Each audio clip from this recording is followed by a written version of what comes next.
Thanks for having me, guys. It's a real pleasure to be here. Yeah, we're excited to chat. We haven't been fascinated by the BitTensor eco for quite a while. Obviously, we're both sports bettors as well. So I think you're kind of intersecting with a few categories we're very interested in. So can you just kind of quickly give us an overview of what Sportstensor is, and then we'd love to Yeah, jump into kind of those two lines of conversation. 100%. Yeah. So Sportstensor, we're a subnet on BitTensor. BitTensor is a blockchain that essentially incentivizes intelligence through their mechanisms that we as subnets we build incentive mechanisms to distribute kind of tau flow and emissions. So what we do is we're incentivizing our miners, essentially participants, anyone who joins our network, to make predictions on sports outcomes. We've been launched since July 2024, and this was before I would say the big kind of like prediction market boom happened. We were essentially incentivizing people to make predictions, and they would earn from their predictions being correct or not. This is obviously very similar to the prediction market infrastructure, and so we've recently kind of moved into adopting prediction market infrastructure to be able to incentivize and integrate that into our subnet. When you say people making predictions, is that like me, coming and telling you the three sports bets I'm making tonight, or it sounds like Yeah, you're more focused on kind of these algorithmic models that people can create, right? yeah. So the way that we designed the subnet was that we require our miners or participants to build AI machine learning models to make predictions, and we obviously believe that AI machine learning is what's going to take the predictions to the next level. Of course, there are obviously very skilled sports bettors with really strong gut feelings and biases and all that, but at the end of the day, we're technologists at heart. We believe that AI takes away the bias. It can process all the data. It can look for the patterns, and it kind of like make these predictions that actually are closer towards the truth of what's going to happen. Do you have a sense of, I mean, I guess my understanding of the sports betting market is that there's, the sharps, there's the pros that are out there. Of that group, my assumption was that also most are running some sort of algorithm, or they're looking for Correct. arbitrage opportunities, etc. So what Yeah. percentage are actually betting with their gut versus actually running pretty complex models? Well, it's a split between like the institutional trading side and then there's the retail trading side. I would say, most of the trading side, most of the retail trading side is, recreational slash gut feeling. And then when you take it into the professional level with institutions and syndicates and funds, 99% of them are running models. What's an They have. institution look like here? Like, what's an example? Yeah, so it's a sports trading fund, for example, that have raised, through LPs, millions of dollars to then deploy I didn't into even know that the exists. Like sports it's very market. obvious that exists, but I didn't even know that existed. Seems like that's actually a unique opportunity right now too. Oh yeah, it's huge, and we've been speaking to a lot of funds who are actually specifically targeting prediction markets right now because of like kind of like the ease of use and adaptability, but also Play Market is great with the 0% fees, and you're able to buy and sell contracts rather than in the traditional kind of Web2 sports betting world, like to hedge out you'd have to take the opposite side. You wouldn't be able to kind of like sell your position type thing. Yeah. So yeah.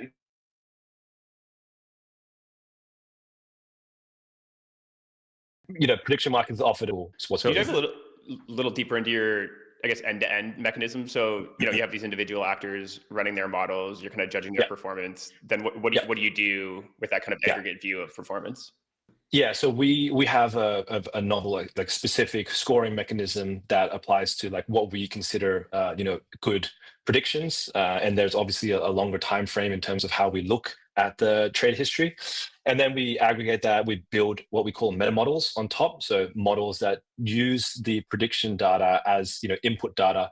We take the model predictions and then we run it into the markets to verify and prove the profitability of these models. And then you're building kind of a collectively owned treasury, or what?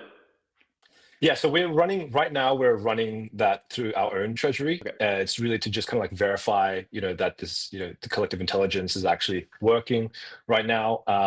And what we're moving into next is like we're launching a platform called Almanac, which is just what I call an information incentivization layer on top of prediction markets, where people come and trade. They get an opportunity to be a miner on our subnet without knowing they're a miner, because we understand that BitTensor is obviously not the easiest kind of network to understand.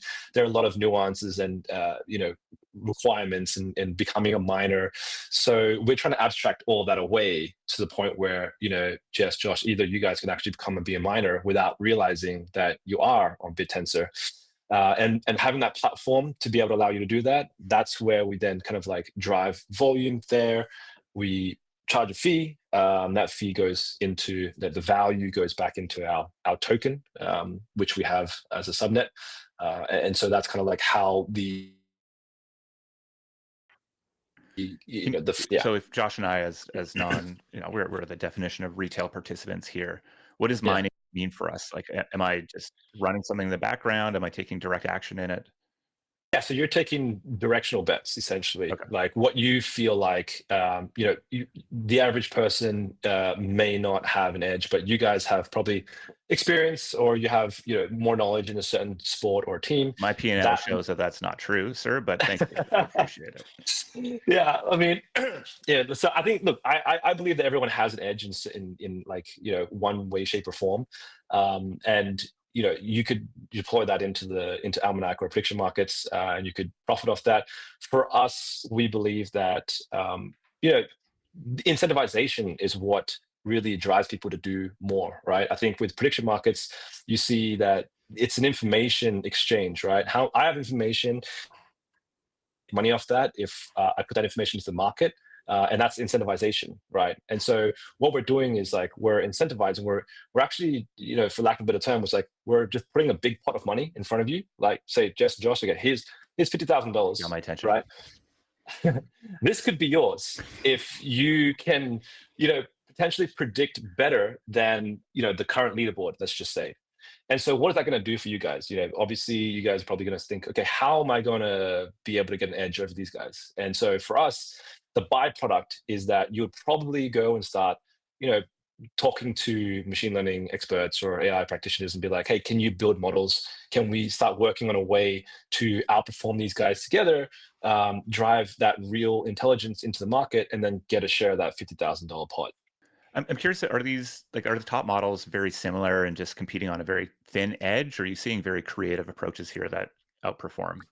Yeah, so we see quite a variance in terms of like the model performances, and of course we're not asking our miners to submit their models, right? That's proprietary; they keep that. But we do see that in the results, right? The ROI ranges, quite significantly. We also have measures we put in place where if you're following the market too long or too similarly, and what I mean by the market is essentially the favorites. There are some penalties involved, and that's all part of the scoring mechanism. But that's been designed specifically to, reward variance in terms of models and, differing views, let's just say. Your website makes it seem like you have some computer vision models that are running on live sports that are giving you an edge. Is that true? Is that sort of an angle people are taking here? So computer vision on live footage is not the case, but computer vision on historical games in terms of extracting data. So that's probably one of the biggest points is like to be performant with the model, you kind of need, really strong data, right? Data that's able to give you, enough information to be able to build model on top of. And player position data, let's just say for the NBA, player position data is not something that the NBA API can give you, like public data access. You generally don't have access to that. So this once again, incentivization pushes our miners to be more creative and like, how do we get proprietary data? How do we get more data to feed our models to be more performant? And one of those things, especially with technology advancing so fast now, is computer vision. And computer vision, is able to extract all of that data, play position, ref position, court lines, ref position, ball position. Yeah. How do you conceptualize the big opportunity here? Like, is the goal to be like $1 billion AUM decentralized sports betting firm, or like what does this look like? Yeah, I mean, I'd love for that to be the end goal. But I think just like we see this as a huge opportunity to incentivize like really, really accurate data. And sports is, you know, a really great kind of environment and playing ground to prove this because of the liquidity and the volume that there is in the sports markets, and that's where our, you know, expertise comes from. But you know, we have a team of AI specialists themselves, so we can actually see this being applied to, you know, multiple different prediction market categories. Let's just say where, you know, people want that intelligence, people want that value that comes from this. So yeah, we're really just kind of like, it's kind of like I would consider this more of like a data business, right? Intelligence business. So you had mentioned you have a token. Where does that trade, and how should people conceptualize what it's for? Yeah, so with all BitTensor subnets, once you register as a subnet, you automatically get a token created that gets paired with the Tau token, and that is a reference point for, you know, certain calculations in terms of emissions of you know, how you get Tau and kind of like funding to your subnet. Besides that, it is just you know, a native BitTensor token. The only way to kind of trade this is to be on the BitTensor network and have a BitTensor wallet. But we've recently, you know, due to like you know, a great team in the BitTensor ecosystem called General Tau Ventures, they've created a bridge between BitTensor and Base, and so now you can see our token on Base and Aerodrome.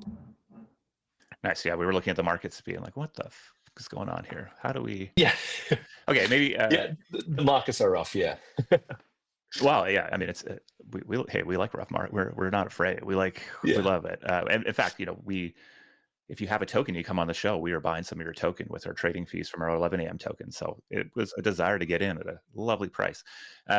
I'm curious, maybe we have to let you go because, good God, do we pack this show full with really interesting conversations? And I think we'll definitely would love to go deeper into this ecosystem. And it feels like there's a much longer conversation to be had here. Sure. But we sort of zoom out. I'm wondering if you can help me. Yeah, like, where's the big opportunity in the BitTensor ecosystem moving into 2026? Yeah, I mean, subnets are what drive BitTensor, right? BitTensor, the Tau token itself is the sum of the 128 existing subnets right now.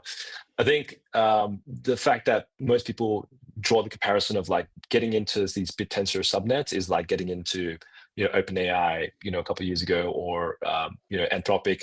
A lot of these subnets are focused on AI. You know, and ourselves included, even if it is a byproduct type thing. But yeah, I mean, if you believe in kind of like decentralized AI, you believe in the fact that, you know, not one, you know, centralized party should control the AI, then you know, BitTensors are extremely important, but also interesting, you know, ecosystem to dive into. And I think now with, you know, AI inundating our lives in all aspects, I think it's worth looking into for sure. You know. Yeah, I think we will probably actually follow up with you after. We want to talk to more folks like yourself that are building over there. So for sure, yeah, I can help make intros. No worries. We'll hit you up on that, my man. All right, brother. We'll appreciate you being our first of hopefully many interesting folks building the BitTensor ecosystem. And I don't know if I'm going to be useful to your overall data network here, but as soon as you have some edge for me, I'm all in. Yeah. You can be. I'm looking for a guy. Useful as negative signal. Yeah. If you're consistently bad, it's just as useful. What not to do? Okay. Yeah, we'll just listen. Yeah, I do well in some markets, and the others I have too much emotional attachment to my local sports team to do. That's the problem. Yeah, that's fine. That's all right, Leo. Thanks that's for hanging fair. out with us today, man. We look forward to checking in again. Likewise. Thanks, guys. Thanks for having me.